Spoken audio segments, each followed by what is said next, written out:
So in this case, we'll move on to the second property, which you all supposedly learn from undergraduate optics or even general physics, with what we call the total internal refraction. Okay, that's answer. And this happened for both cases. That basically you can also see that from the Snell's law, right? So basically you have n pi is smaller than n. So in this case, n, you're propagating a wave incident is in a medium that has a largest refractive index than the medium that you are propagating into, right? So in that case, the wave is like that. So if you keep increasing your I, so this is right. The Snell's sin I is equals to n pi sin r, right? So if n is greater than n pi, then in order to satisfy this equation, the sine I will be less than sine r. And likewise, I is less than r, or r is greater than I. So it's like that. But you keep increasing I, then somewhere along the line, this r becomes pi over 2. So this is propagating in the x direction. The refracted wave will propagate along the x direction. But you, so this angle, what we call is the critical angle. I think that's going out of 0. No, it's actually going out of 0. But that doesn't matter. Out of 0. Well, I sub 0. I sub 0. So I sub 0 basically, so I sub 0 will make all goes to pi over 2. So n, so I sub 0 is sine r is 1 in this case. So I sub 0 is auxiliary of n pi over n. Obviously, that it only exists when n pi is less than n. Okay, and so for I goes to when I is greater than I sub 0, then there's no solution for R. There's no solution for R. Or in another way to look at that, you can say that R becomes imaginary, or that, although it's a little bit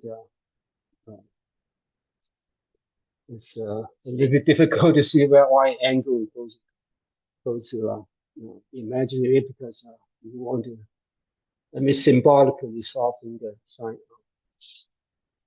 So sign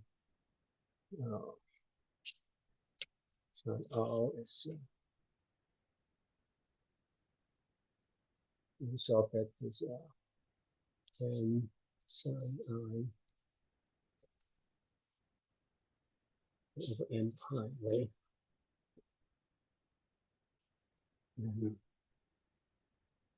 Then you can solve for cosine. Cosine R is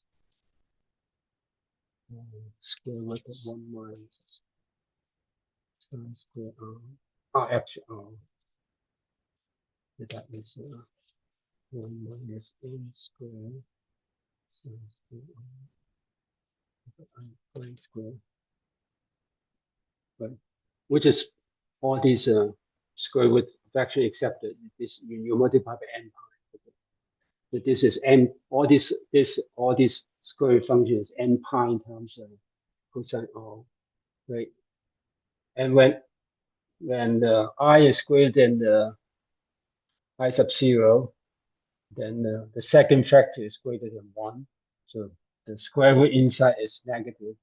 So it means cosine R is equals I times square root. In that case, you can actually change the sign. N pi, so n squared, so n pi squared minus 1 I into the I sub 0. Right. So cosine R is an imaginary number, right? That all this square root becomes an imaginary number, so, right? So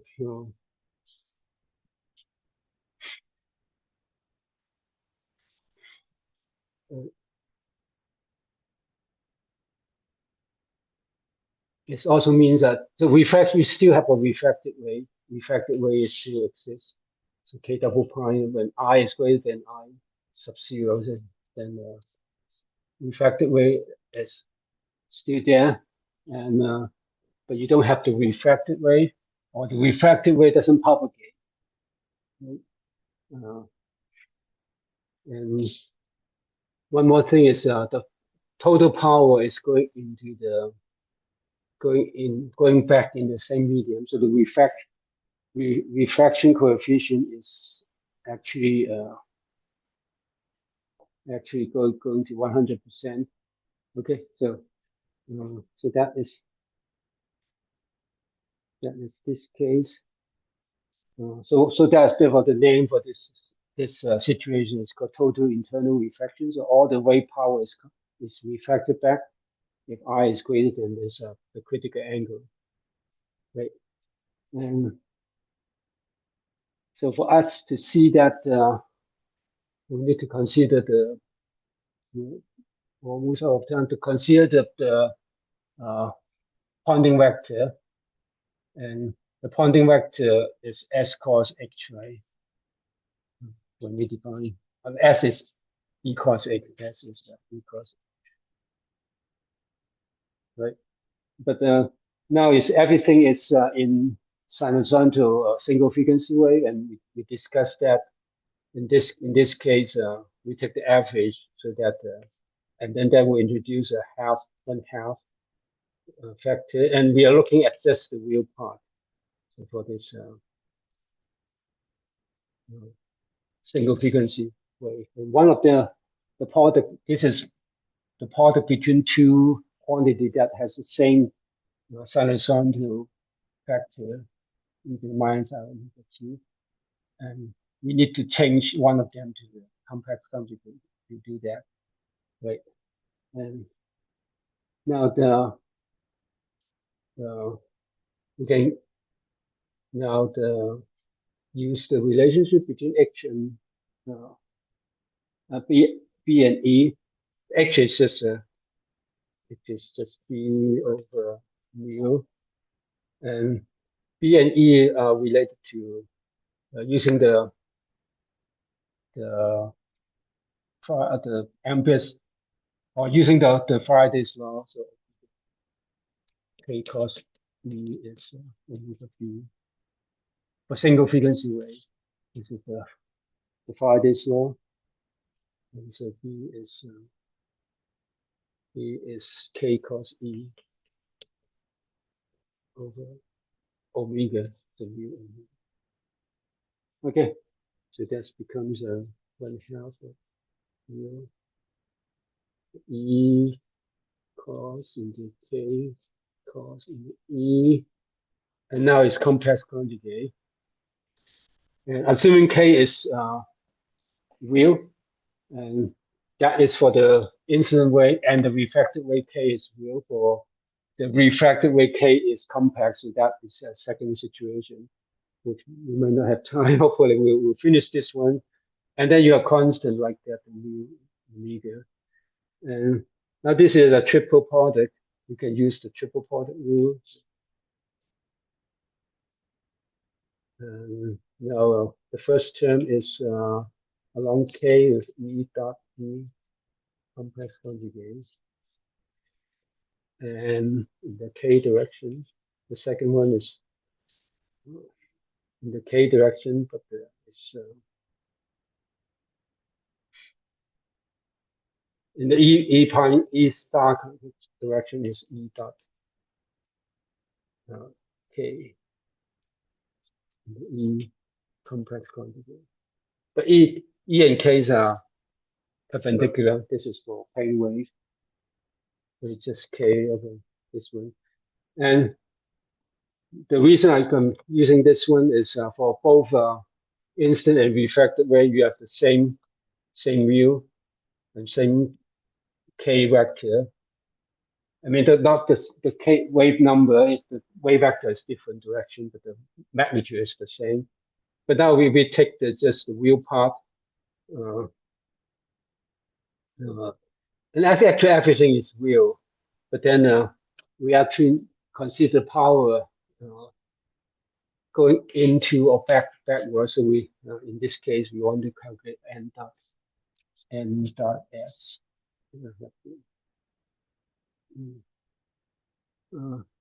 Always, almost, hopefully finish that. N dot s in this case is just kc. So, and this is everything is zero e dot e compressed quantity, which is the magnitude square, and then this is just kz, right? And then kz over, and these two are the same for the instant and refracted wave. So in kc actually they are both the same magnitude, but one is positive, the other negative. Meaning one is I mean the wave energy is going upward, the other is for the instant wave, and downward for the refracted wave, which is fine. So you're just looking at this. The main result is we look at that. So so obviously the instant wave has this e sub 0 and e sub 0 dot e sub 0 complex quantity. That's fine. So the ratio, the refracted coefficient should be equals to the ratio of this E0 double prime of E0 magnitude square, right? Compact magnitude square. But in this case, both in these two cases, remember the first term and the second term are the same for both numerator and denominator. But the second term is total imaginary. So this is imaginary, this is imaginary, this is imaginary, this is imaginary. So this ratio is of the form of one real number plus minus I and A plus I B. For both situations, this for this formula and that formula. Where and obviously you know that how to take the compact, I mean the compact magnitude, right? So both will give you a squared plus b squared. A squared plus b squared. So the refractive coefficient is exactly one, meaning all the power is reflected back. Of time, so over time. Friday will derive the situation that this pointing vector after the I greater than I sub 0 going in the second medium, the upper medium is 0, will be exactly 0. That's what we'll show on Friday, but so at least we get one part. Okay, is that okay? Please, do you see that why the coefficient, refractive coefficient is exactly 1? Okay, so then we'll continue on Friday. So we just started the total internal refraction, and we said that this phenomenon can be actually, you can see that from the Snell's law. Probably you learned that in general physics about that using the Snell's law, because when the instant angle is greater than a certain critical angle, this is for the case that you're moving, the instant wave has a larger refractive index than the medium that the wave is trying to go through. So that n pi is smaller than n, so that gives you a critical angle given by this formula. If the instant wave, the instant angle is greater than that, and then you have no refracted wave because the R now is greater than 90 degrees. You cannot do that. So I mean, you cannot find a solution for the refracted angle Okay, so that all the wave power is reflected back, and to see how all the wave power is reflected back and no power going through to the uh, to the medium that I mean the empire medium in this case. We need to look at the Poynting vector, and before we look at Poynting vector, we need to write down the wave vector in this case. So the wave vector, if you actually have a real refracted angle, is in this case is sine r in the x direction and cosine r in the z direction, which is the normal direction, normal to the boundary. But in this case, cosine r actually becomes imaginary. So the k vector, the wave vector along the normal direction, actually imaginary. Okay, so the reason is this cosine r actually is expressed in that, and the argument inside the square root actually is negative, so it's imaginary. Cosine r is imaginary. Okay, so the wave vector is like that. So so the consequence of a imaginary wave vector, we can look at the phase, propagation phase. Say you have EI k dot x, right? That is the phase vector, and it's a spatial part of the propagation phase. Right? So if you write it in terms of the form that we just written down. So along x is real. So you have kx times x, and then plus kz times c. But then kz, the kz is imaginary. So you have plus I kz times c. Right. So that is the phase factor becomes like that. So and kx is just, you can pull the k out, right? For this one, so this is k times pull the k out. We can write it in two factor because one is imaginary, the other is real. So for the real part, it's just k times sine r, right? So actually k pi. These are all pi. This is for the refracted rate, or everything is pi. Right? So sine r, and then multiplied by x. So that's a phase factor now involves just x instead of this k dot x scalar product. This is just it looks like it's propagating along x direction instead of the direction along k pi. And then the other factor is now I times I is negative, so minus negative. So you can write like this is k pi times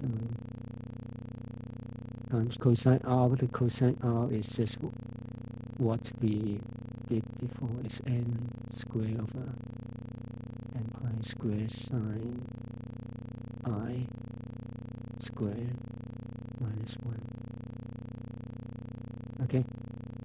And this multiplied by z. Okay, so in this case, the phase vector has a damping factor along z. So it's decaying along z direction, so it won't go through the interface for very long, actually going through a distance that is the inverse of this bracket, whatever that inside. Okay, so so that's what it means, the physically or mathematically, what it means when you have imaginary components for the wave vector. Okay, so all right. So once we have the form of the wave vector, we can look at the power that going through the interface. So the interface is z equals 0. Or the boundary. So this is along the z direction, or that is what we call the n direction. The n direction is the normal direction of the boundary. So in order to calculate the power going through the boundary, you calculate the Poynting vector and take the projection along this normal direction. That will give you the power or the energy flux going through the boundary along the z direction. So we want to calculate S dot n for at least for going through this part. S dot or Sn direction. Okay, so you have SS direction somewhere. So, but this S, we see that it's complex. So we not need to get the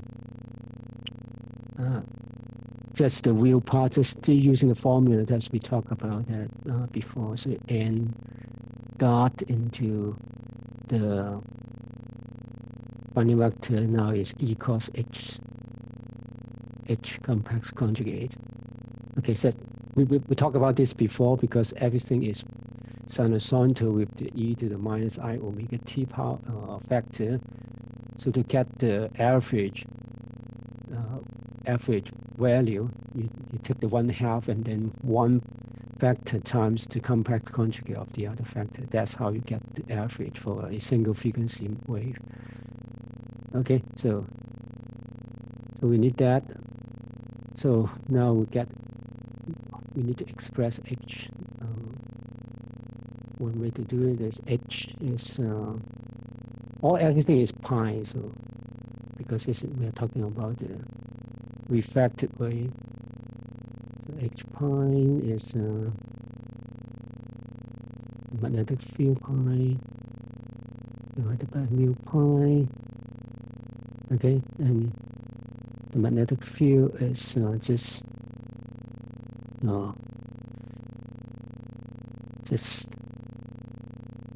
the square root of mu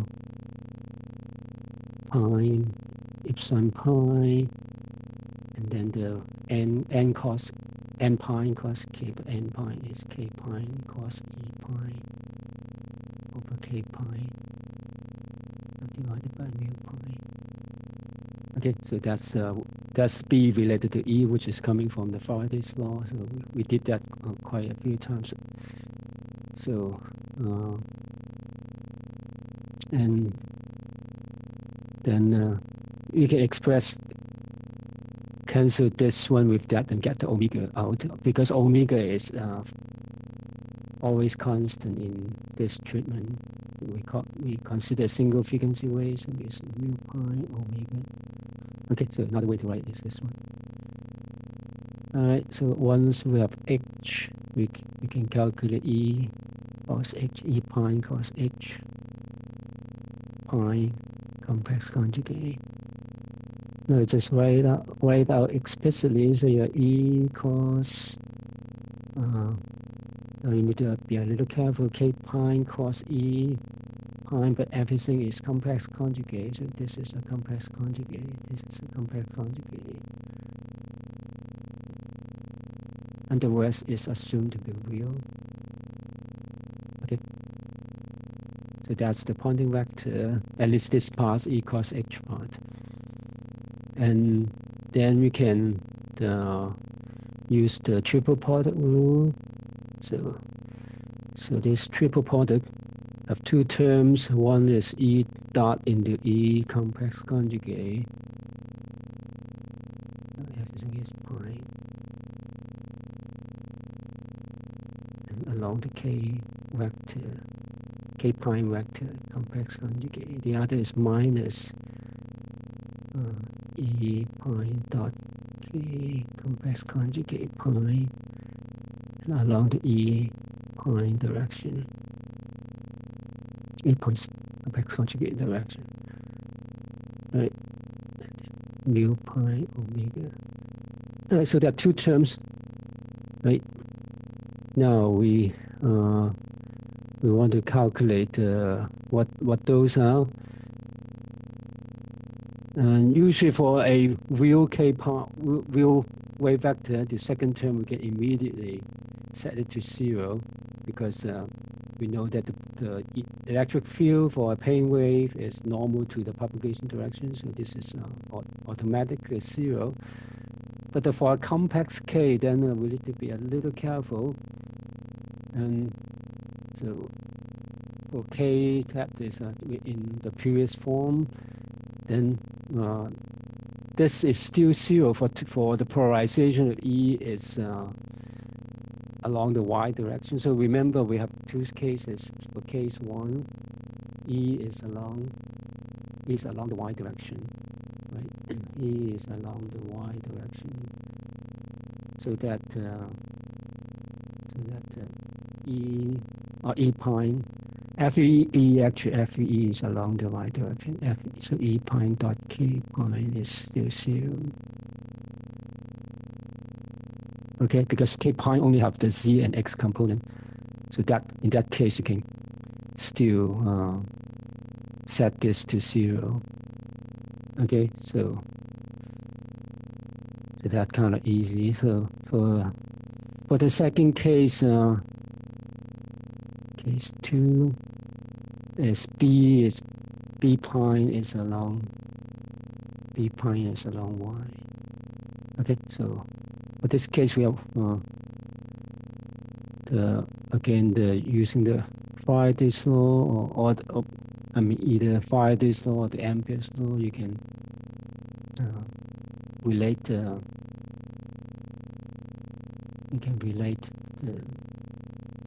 E and B. So E0 is minus K cos BC. Okay, B prime.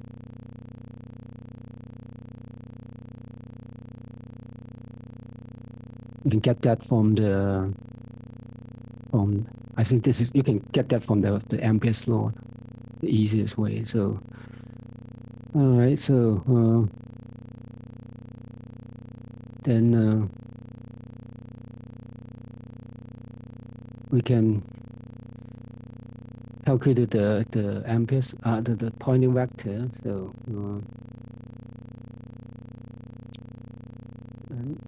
now B is along the y direction, right? So B is along the y direction.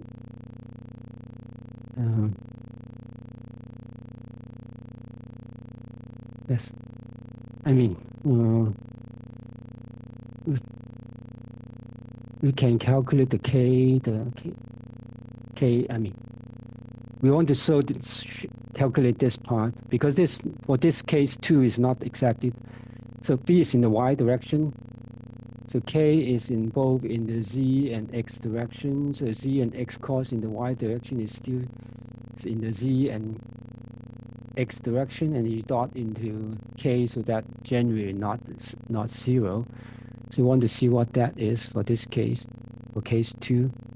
So we want to calculate the K prime dot E.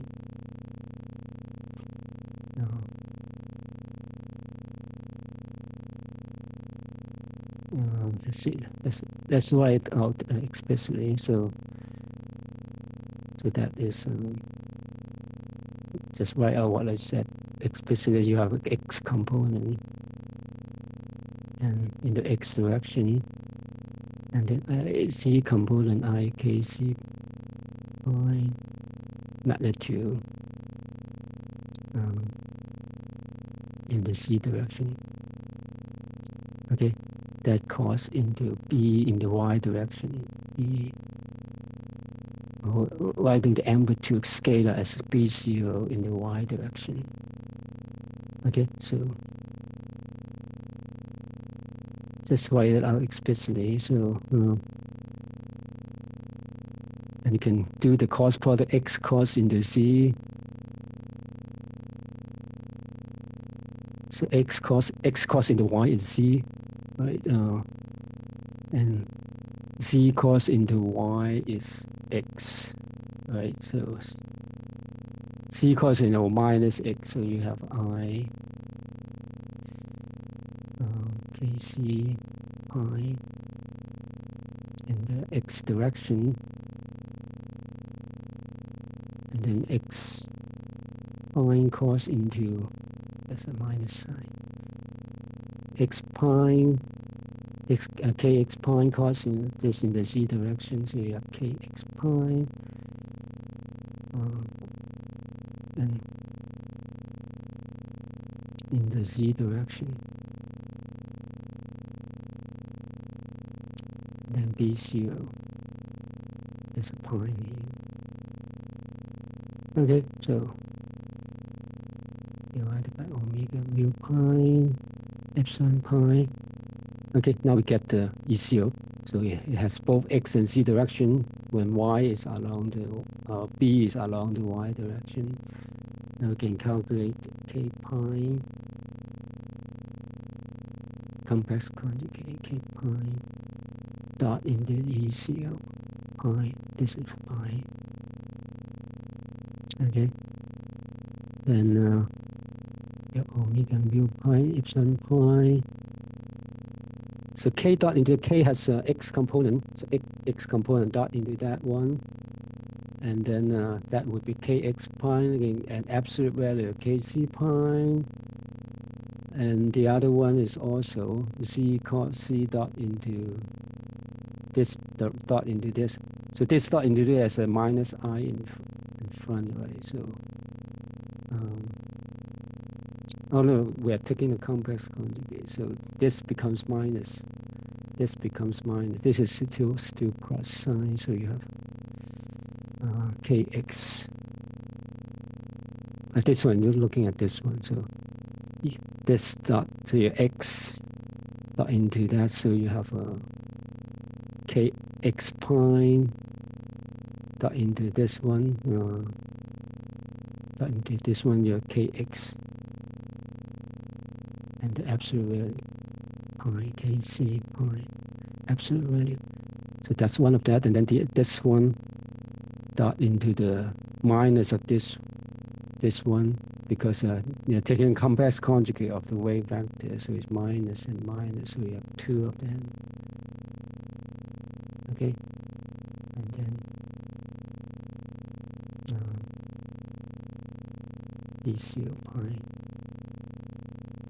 and then I in front. Okay, so all this is to show that the second term for this case is not zero, unlike the case where the wave vector is real. With the wave vector is real, then this is exactly zero. For the wave vector is not real for case 2, this dot product actually is not zero, and then but it only gives you a imaginary number because there's an I in front. Okay, so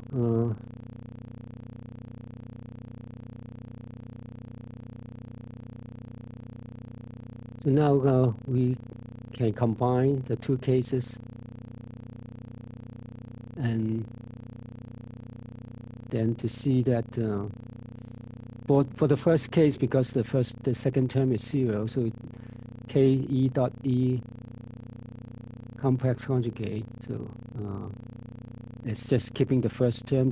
For the second one, you have the second term.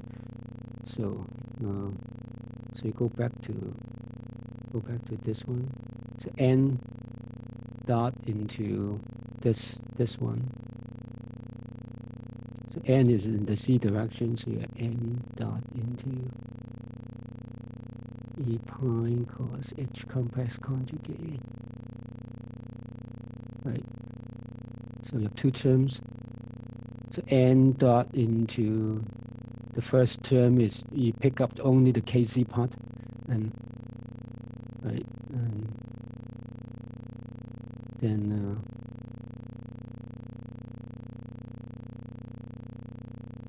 that one. So you have the first one is e prime dot into e complex conjugate,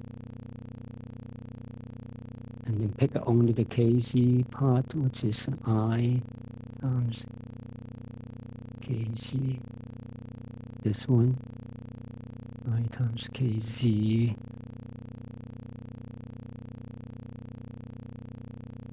right, actually it's complex conjugate. Take the complex conjugate. This is k pi complex conjugate. So you need the minus sign. So there's a minus sign here. Okay, so that is the mu y omega. So that's the first term. So that for the first case is exactly this one. So that is nothing else. For the second case, you need to add this term into here. But then again, you're talking about n dot into this one. So this goes into this one, and then n dot into e pi, right? And e pi is this e pi complex conjugate, right? And when you n dot into that, you pick up this one. Okay, so that is this one. So let's just write out. So you have minus I omega mu pi epsilon pi, and then you have 2 k x pi ac pi e0 pi. So that goes to here, and then k pi dot into c is e pi complex conjugate. So taking the z component of this one, so z dot into this one, so you get the z component. So that will give you minus kx pi b0 pi and complex conjugate divided by omega mu pi epsilon pi. Okay, so all of these are just to say this is for the second case. For the first case, you just have this one. For the second case, you have this one, adding the two one. So all of this is just to show that the component of the Poynting vector along the z direction is purely imaginary. So you have two terms, and both terms are imaginary. For either case 1 and case 2, they are purely imaginary. Okay, so there is no real power going to this direction. So s dot n after you're taking the real part. So this means s dot n so equals to 1/2 of the real part of what we just written down. It's absolutely 0 for both cases. Okay, once we show that both are imaginary, after taking the real part is exactly 0. Okay, so the argument is a little long because of this complication of this second term. Otherwise, it's quite obviously it's imaginary. Right. All right. So after all that, we show that the Poynting vector has no real Poynting vector along the z direction, propagation direction, normal to the boundary. Okay. Any question about that? I know it's a little long about the. It's just because for this situation, the wave vector is not real, so you need to be a little careful in calculating everything and taking both terms into consideration and show that both terms will give you imaginary power along the z direction.